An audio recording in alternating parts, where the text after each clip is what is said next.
بسم اللہ الرحمن الرحیم۔ آج ہمارا درس حدیث ہے۔ عن انس رضی اللہ عنہ قال قال رسول اللہ صلی اللہ علیہ وسلم لا يتمنين احدكم الموت لضر اصابه فإن كان لا بد فاعلا فليقل اللهم احيني ما كانت الحياة خيرا لي وتوفني اذا كانت الوفاة خيرا لي متفق علیہ۔ حضرت انس رضی اللہ عنہ سے روایت ہے کہ رسول اللہ صلی اللہ علیہ وسلم نے فرمایا، تم میں سے کوئی آدمی ہرگز کسی تکلیف کی وجہ سے موت کی تمنا نہ کرے، کیونکہ پھر آپ نے فرمایا اگر اس نے ایسا کرنا ہی ہے تو پھر یوں کہے کہ یا اللہ جب تک میرے حق میں زندگی بہتر ہے تو میرے لیے زندگی کو مقدر فرما، اور جب میرے حق میں مر جانا بہتر ہے تو اس وقت مجھے موت عطا فرما۔ آپ نے فرمایا تم میں سے کوئی آدمی بھی کسی تکلیف کے پہنچنے کی وجہ سے کسی تکلیف سے تنگ آ کر موت کی تمنا ہرگز نہ کرے، اگر اس نے دعا کرنی ہی ہے تو یوں کہے اللہم احینی ما کانت الحیاۃ خیرا لی، یا اللہ جب تک میرے لیے جینا دنیا میں زندہ رہنا بہتر ہے اس وقت تک مجھے زندہ ہی رکھ، اور جب میرے لیے موت بہتر ہو تو پھر مجھے موت عطا فرما۔ تو یہ ہمیں پیغام ملا کہ ہم نے یہ نہیں کہنا کہ بس اب تو میں مر ہی جاؤں۔ اللہ کو پتہ ہے کب مرنے میں بہتری ہے اور کب مرنے میں نقصان ہے۔ جس وقت انسان اپنے آپ کو مرنے کا کہہ رہا ہے، ہو سکتا ہے کہ اگر وہ اس وقت نہ فوت ہو، کچھ عرصہ اور زندہ رہ جائے تو اللہ اس کی دل کی دنیا بدل دے، یہ بہت نیک صالح لوگوں میں شامل ہو کر دنیا سے جائے۔ بس اللہ سے یوں مانگنا چاہیے اگر کبھی تکلیف بہت زیادہ بھی ہو جائے، یا اللہ جب تک جینا بہتر ہے تب تک رکھنا، جب موت بہتر ہو پھر بلا لینا مجھے۔ آگے عن خباب بن ارت رضی اللہ عنہ قال شکونا الى رسول اللہ صلی اللہ علیہ وسلم وهو متوسد بردة له في ظل الكعبة فقلنا الا تستنصرنا الا تدعو لنا فقال قد كان من قبلكم يؤخذ الرجل فيحفر له في الارض فيجعل فيها ثم يؤتى بالمنشار فيوضع على رأسه فيجعل نصفين ويمشط بأمشات الحديد ما دون لحمه وعظمه ما يسده ذلك عن دينه والله ليتمن الله هذا الأمر حتى يسير الراكب من صنعاء إلى حضرموت لا يخاف إلا الله والذئب على غنمه ولكنكم تستعجلون رواہ البخاری۔ حضرت خباب رضی اللہ عنہ کہتے ہیں کہ ایک دفعہ حضور صلی اللہ علیہ وسلم خانہ کعبہ کے سائے میں ٹیک لگا کر بیٹھے ہوئے تھے تو ہم آپ کے پاس پہنچے۔ ہم نے کہا یا رسول اللہ بہت ہو گیا ہے، آپ ہمارے لیے مدد کی دعا نہیں کر دیتے، اللہ ہماری مدد فرمائے، ہم مشکلات میں ہیں۔ تو کہ خباب بن ارت کا واقعہ مشہور ہے کہ ان کو آگ کے انگاروں پر لٹایا جاتا اور ان کے چربی کے پگھلنے سے انگارے بجھا کرتے تھے، تو بہت تکلیفوں میں تھے۔ تو کہنے لگے یا رسول اللہ آپ دعا کریں ہمارے لیے۔ تو آپ نے فرمایا تم میں سے پہلے ایسے لوگ بھی گزرے ہیں جن کو دین کی وجہ سے زمین میں گڑھا کھود کر اندر ڈال دیا جاتا تھا، تو گڑھے میں وہ اندر چلا گیا، ہل تو سکتا نہیں، ثم یؤتی بالمنشار، پھر آری لے آئی جاتی، اس کے سر پر رکھ کر آپ نے فرمایا اس کے دو ٹکڑے کر دیتے، یعنی گڑھے میں اس کو ڈالا، پھر سر پہ آری رکھی، اس کو چیر دیا، دو ٹکڑے کر دیے۔ پھر آپ نے فرمایا بعض لوگوں کے ساتھ یوں کیا گیا دین کی وجہ سے کہ ان کے جسم پر لوہے کی کنگھیاں چلائی گئیں، مادون لحمہ وعظمہ، جس نے ان کی ہڈیاں اور ان کے گوشت کو الگ الگ کر دیا، اندر تک چلی جاتی تھی۔ پھر آپ نے فرمایا ما یصدہ ذلک عن دینہ، اتنی مشقتوں کے باوجود بھی وہ لوگ دین سے نہیں پھرے، دین پر قائم رہے۔ یہ تو کہنا آسان ہے، یہ ناخن ہے نا، اس کو زندہ کھینچ کے دکھ لیں ذرا، تو پورے جسم کا آری سے کاٹ کاٹ کے آرام آرام سے آری چیر چیر کے دو ٹکڑے کرنا، بڑا ایمان چاہیے اس کے۔ اللہ میں عافیت کی زندگی دے، لیکن لوگوں نے یہ اللہ کے دین کے لیے کیا ہے سب کچھ، اور ہم دین پر چلنے کے لیے اتنا بھی نہیں کر سکتے موبائل کے اوپر آنکھوں پہ کنٹرول کر لیں، دکان دفتر کھیت میں بیٹھ کر حرام روزی سے بچ سکیں، اور ہم غصے کے وقت میں غصہ برداشت کر سکیں۔ ہم سے تو اتنا بھی نہیں ہوتا۔ زکوٰۃ کے وقت میں پوری زکوٰۃ دے دیں، نماز کے وقت میں اپنے دھیان اور توجہ کو نماز کی طرف کھینچ کر لائیں، اور نماز کے لیے اٹھتے وقت ہمت سے اٹھ کر کھڑے ہوں کہ جیسے ہی فجر کی نماز کے لیے الارم بجا یا آنکھ کھلی پھر نہیں سونا چاہیے، فوراً مجاہدوں کی طرح کھڑا ہو جائے۔ ایسا کرے آدمی۔ ہم سے تو یہ بھی نہیں ہوتا۔ ہم نے یہ کیا کرنا ہے کہ سر پہ آریاں لگ جائیں اور جسم پر گوشت کو کھینچ لیا جائے ہڈیوں سے الگ کر کے زندہ آدمی کا۔ وہ لوگ تو یہ سب کچھ کر کے بھی دین سے نہ پھرے، لیکن ہم چھوٹی چھوٹی باتوں پر اللہ کے دین کو نظر انداز کر دیتے ہیں۔ ایک عزم تو آج سارے کریں، اور مشکل ہے لیکن کر گزریں، میرے سمیت ہم سارے۔ نماز کے لیے جب ہمارا وقت ہو جائے پھر ہم کسی چیز کو نہ دیکھیں۔ وہ کیسے؟ ہم نے ایک ٹائم متعین کر لیں، مثلاً عصر کی نماز 4 بجے ہوتی ہے، میں نے کتنے بجے نماز کی تیاری میں لگ جانا ہے، دکان ہے، کھیت ہے، دفتر ہے، گھر ہے، میں جہاں بھی ہوں گا اتنے منٹ پہلے میں اپنے کام کو چھوڑ دوں گا، مثلاً 15 منٹ پہلے۔ پھر نہیں دیکھنا کہ اب میں یہ تھوڑا سا کام کر لوں، یہ تھوڑا سا کر لوں، 15 منٹ پہلے پھر چھوڑ دینے ہیں سارے کام۔ پھر ہم نے نماز کی تیاری میں لگ جانا ہے، اور تیاری میں اس طرح لگنا ہے کہ ہم مسجد میں اتنا جلدی پہنچ سکیں کہ کم از کم 2 رکعت نفل پڑھ لیں، یعنی 4-5 منٹ ہم پہلے پہنچ جائیں۔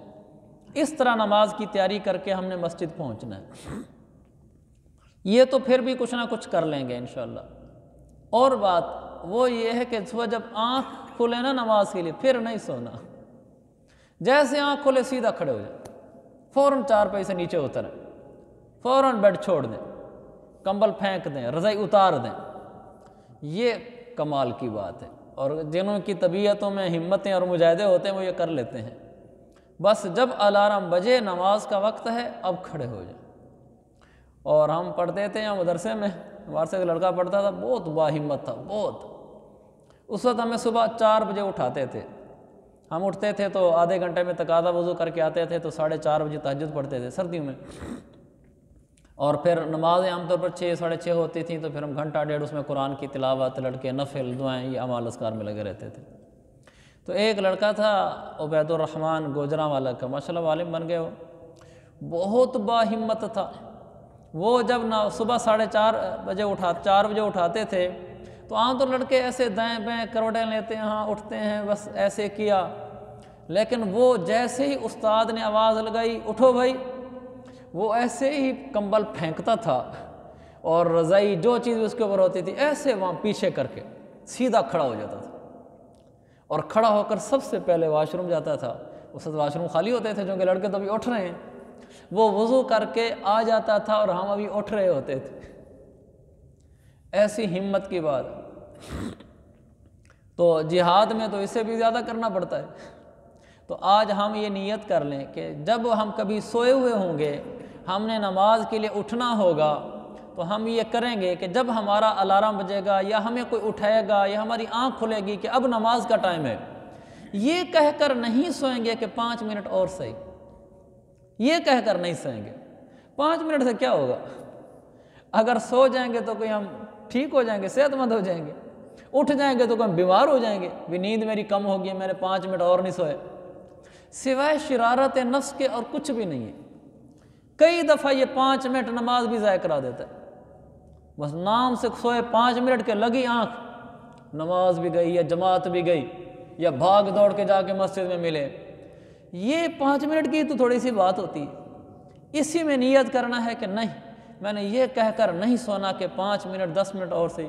وہ الارم میں سنوز لگے ہوتے ہیں نا، وہ سنوز کا بٹن دبایا 5 اور صحیح، اگلی دفعہ پھر سنوز ہو گیا، اس کو ختم کر دیں، فوراً اٹھ جایا کریں۔ تو انشاءاللہ میں آپ ہم سارے اس کا عزم کریں کہ ہم نماز کے لیے ایک وقت متعین کر لیا کریں گے، اس سے ہم تاخیر نہیں کریں گے۔ اور بہتر یہی ہے کہ ہر نماز سے 15 منٹ پہلے ہم کام چھوڑ دیں، اور نیند سے جب بیدار ہوں تو جب بھی الارم بجے، اذان ہو یا نماز کا ٹائم ہو، ہمیں پتہ نماز کا ٹائم ہے، 5 یا 10 منٹ کی آڑ لے کر دوبارہ بستر پہ نہیں سوئیں گے۔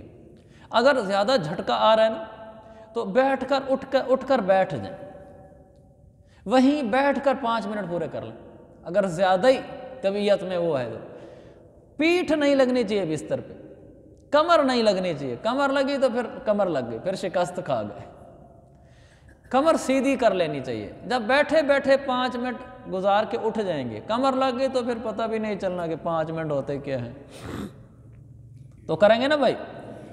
ہاں، یہ اس حدیث کا پیغام ہے جس میں ان کے لوہے کے ذریعے سے ان کے گوشت کو ان کی ہڈیوں سے جدا کر دیا جاتا تھا۔ پھر آپ نے فرمایا اے خباب، اللہ اس دین کو مکمل کرے گا۔ آج تو مشقتوں میں تھے خباب لوگ کہ واللہ لیتمن اللہ ھذا الامر، اللہ اس دین کو ایسا مکمل کرے گا کہ تم اس کی یعنی رونقیں دیکھو گے کہ ایک سوار صنعاء سے چلے گا حضرموت تک، دور دور علاقے ہیں، حضرموت شام میں ہے، صنعاء یمن میں ہے، صنعاء سے چلے گا حضرموت تک جائے گا، راستے میں لا یخاف الا اللہ والذئب علی غنمہ، راستے میں اسے کسی چیز کا خوف نہیں ہوگا سوائے اللہ کے، حتیٰ کہ اس کو اپنی بکریوں پر بھیڑیے کا خوف بھی نہیں ہوگا۔ پورے راستے میں اسے کسی چیز کا خوف نہیں ہوگا سوائے اللہ کے، اور اپنی بکریوں پر بھیڑیے کا خوف بھی نہیں ہوگا۔ یعنی ایک ایسا زمانہ بھی آئے گا، اور وہ زمانہ چشم فلک نے دیکھا۔ سیدنا عمر بن عبدالعزیز رحمۃ اللہ علیہ کے زمانے میں بھیڑیا اور بکری ایک گھاٹ سے پانی پیا کرتے تھے۔ تو ایک دفعہ بھیڑیا بکریاں چرا رہا تھا تو اس نے زور سے چیخ ماری ہے، تو دوسرے چروائے نے کہا کیا ہو گیا؟ کہا وہ بھیڑیا آیا بکری لے گیا۔ تو اس نے کہا یہ کون سی بات ہے، یہ تو روٹین کی چیز ہے، جنگل میں بکریاں چراتے تھے، بھیڑیا لے جایا کرتے تھے، جیسے جو لوگ مرغیاں پالتے ہیں کبھی مرغی مر جاتی ہے، تو یہ تو روٹین کی چیزیں ہیں، ایسے نقصان تو ہوتے رہتے ہیں۔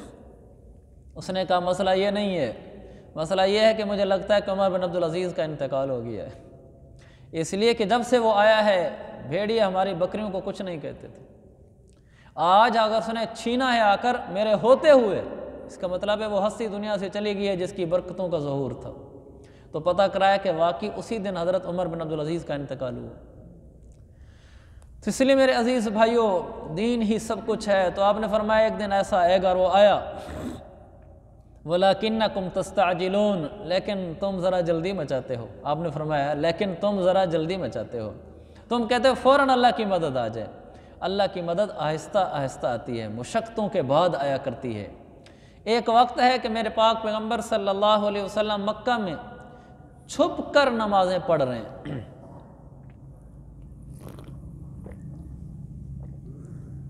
اور ایک وقت ہے کہ آپ فاتحانہ داخل ہو رہے ہیں۔ آہستہ آہستہ ہوا، ایک دم نہیں ہوا۔ جو لوگ بھی دین کے پیچھے چلتے رہتے ہیں، کسی حال میں دین کو نہیں چھوڑتے، مقدر میں انہی کے کامیابی ہوتی ہے، نتیجہ انہی کے حق میں اچھا نکلتا ہے۔ اگلی روایت، آپ صلی اللہ علیہ وسلم نے فرمایا اذا اراد اللہ بعبدہ خیرا عجل له العقوبۃ فی الدنیا واذا اراد اللہ بعبدہ شرا امسک عنہ بذنبہ حتی یوافی بیوم القیامہ۔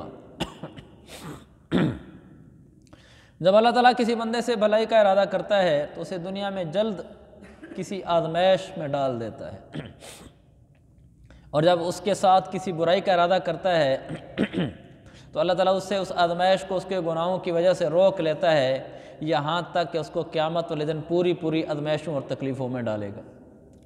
یہ تو بالکل الٹا ہو رہا ہے۔ ہم کیا کہہ رہے ہیں؟ لوگ سمجھتے ہیں کہ اگر ہم نیک بن گئے تو دنیا میں کوئی پریشانی نہیں آئے گی، اور یہاں کیا فرما رہے ہیں آپ؟ جب اللہ کسی سے بھلائی کا ارادہ کرتا ہے تو دنیا میں اس کو کوئی آزمائش میں ڈال دیتا ہے، جلدی ڈال دیتا ہے، اور جب اللہ کسی سے برائی کا ارادہ کرتا ہے تو پھر اسے ہٹا لیتا ہے، پھر آخرت میں حساب لیتا ہے۔ تو نیک لوگوں کو اللہ بعض دفعہ دنیا میں پریشانیوں تکلیفوں میں ڈالتا ہے، اس لیے کہ اللہ آخرت میں ان کو پاک صاف بلانا چاہتا ہے۔ چھوٹی موٹی باتیں بھی ہوں تو وہ ادھر ہی کلیئر ہو جائیں۔ آگے آپ نے فرمایا ان عظم الجزاء مع عظم البلاء، بڑا بدلہ بڑی آزمائش کے ساتھ ہوتا ہے، بڑا بدلہ بڑی آزمائش کے ساتھ ہوتا ہے۔ اور اللہ تعالیٰ جب کسی قوم سے محبت کرتا ہے تو ان لوگوں کو آزمائشوں میں ڈال دیتا ہے۔ آگے فمن رضی فلہ الرضا ومن سخط فلہ السخط، جو ان آزمائشوں پر راضی ہو جاتا ہے کہ اللہ تیرے آئے ہوئے فیصلوں پر راضی ہوں، تو اللہ بھی ان سے راضی ہو جاتا ہے، اور جو اللہ سے شکوہ شکایت کر کے ناراض ہونا شروع ہو جاتے ہیں کہ ہم تو نمازیں پڑھتے ہیں، ہم تو دیندار ہیں، یہ ہمارے ساتھ کیا ہو رہا ہے، کہ اللہ بھی پھر اس سے ناراض ہو جاتا ہے۔ اصل میں اللہ نے اس کو یہ آزمائش دی تھی آزمانے کے لیے، یہ سمجھ بیٹھا کہ رب ناراض ہو گئی ہے۔ اس کا نام رب کا ناراض ہونا نہیں ہے۔ رب کا ناراض ہونا یہ ہے کہ اللہ کے فیصلے پر بندے کا راضی نہ ہونا۔ جو رب کے فیصلے پر راضی نہیں ہے اس سے رب ناراض ہے۔ تو بڑے بڑے اللہ والے بڑی بڑی آزمائشوں میں گئے، بڑی بڑی تکلیفوں میں گئے، تو تکلیف کا آنا، آزمائش کا آنا، پریشانی بیماری کا آنا، یہ رب کی ناراضگی نہیں ہے۔ رب کی ناراضگی یہ ہے ومن سخط فلہ السخط، کہ جو اس آئی ہوئی آزمائش میں رب پر ناراض ہو جائے، فیصلے پر راضی نہ رہے، اس سے رب ناراض ہو جاتا ہے۔ اگلی حدیث بڑی کمال کی ہے، آپ نے فرمایا لیس الشدید بالسرعہ انما الشدید الذی یملک نفسہ عند الغضب، بخاری اور مسلم۔ آپ نے صحابہ سے پوچھا پہلوان کون ہوتا ہے؟ صحابہ نے کہا یا رسول اللہ من یسرع الرجال، جو لوگوں کو نیچے زمین پہ پچھاڑ دے، کمر لگوا دے، وہ پہلوان ہوتا ہے؟ آپ نے فرمایا نہیں، حالانکہ جواب ٹھیک ہے۔ اور فرمایا لیس الشدید بالسرعہ، جو لوگوں کو نیچے زمین میں اکھاڑے کے اندر پچھاڑ دے، یہ پہلوان نہیں ہے۔ پہلوان کون ہے؟ الذی یملک نفسہ عند الغضب، جو غصے کے وقت اپنے آپ کو نیچے پچھاڑ دے۔ یعنی آپ نے یوں کہا پہلوان وہ نہیں ہے جو دوسرے کے اوپر چڑھ کے بیٹھ جائے، پہلوان وہ ہے جو اپنے اوپر چڑھ کے بیٹھ جائے، اپنے اوپر چڑھ جائے کہ نہیں غصہ کرنے دوں گا۔ جو غصے کے وقت میں اپنے اوپر چڑھ جائے، آپ نے فرمایا یہ پہلوان ہے۔ ایسے پہلوان تو ڈھونڈنے سے ملتے ہیں۔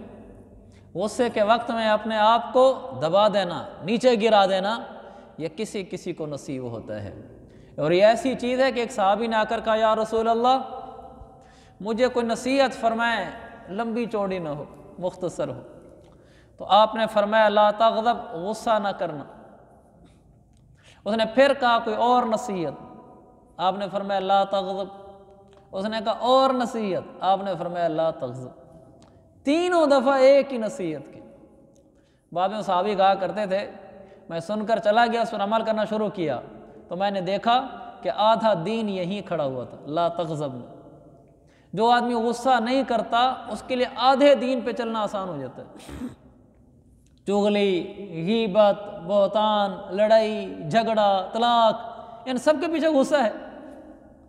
اگر یہ نکل جائے، یعنی کنٹرول ہو جائے اس پر، تو یہ آدھا دین آسان ہو جاتا ہے۔ تو بہت سارے ہماری زندگی کے کام ایسے ہیں جن کے پیچھے غصہ کھڑا ہوتا ہے۔ اگر یہ غصہ پینا سیکھ جائے آدمی، تو پھر یہ آدمی آدھے دین پر تو منٹوں میں چلنا سیکھ لیتا ہے۔ کبھی کبھی غصہ نکالنا ضروری بھی ہوتا ہے۔ کسی نے شرارت کر دی، بچے نے، شاگرد نے، اس کو سمجھانا ہے، بالکل بجا بات ہے۔ ہم یہ نہیں کہتے کہ کسی کو سمجھائی نہ، بچہ بالکل بگڑتا جا رہا ہے، ہمیں غصہ آتا ہے، میں کہتا ہوں میں نے غصہ نکالنا ہی نہیں، ایسا تو نہیں ہے۔ اس کو سمجھانا تو ہے، پھر کیا کریں، ادھر تو غصے میں اجازت نہیں ہے۔ اس کا حل یہ ہے جس وقت غصہ آیا ہوا ہے اس وقت نہ سمجھیں، یہ اس سے بھی بڑا امتحان ہے۔ اس کو سمجھانا یعنی اگلے آدمی کا بگڑنا، آپ سمجھتے ہیں نا کہ میرا بیٹا، شاگرد، اولاد بگڑ گئی ہے، میں اس کو سیدھا کروں، تو جب آپ اس کو سمجھانا چاہ رہے ہیں اس وقت آپ کا امتحان ہے کہ آپ اس کو ابھی نہ سمجھائیں جب آپ غصے میں ہیں۔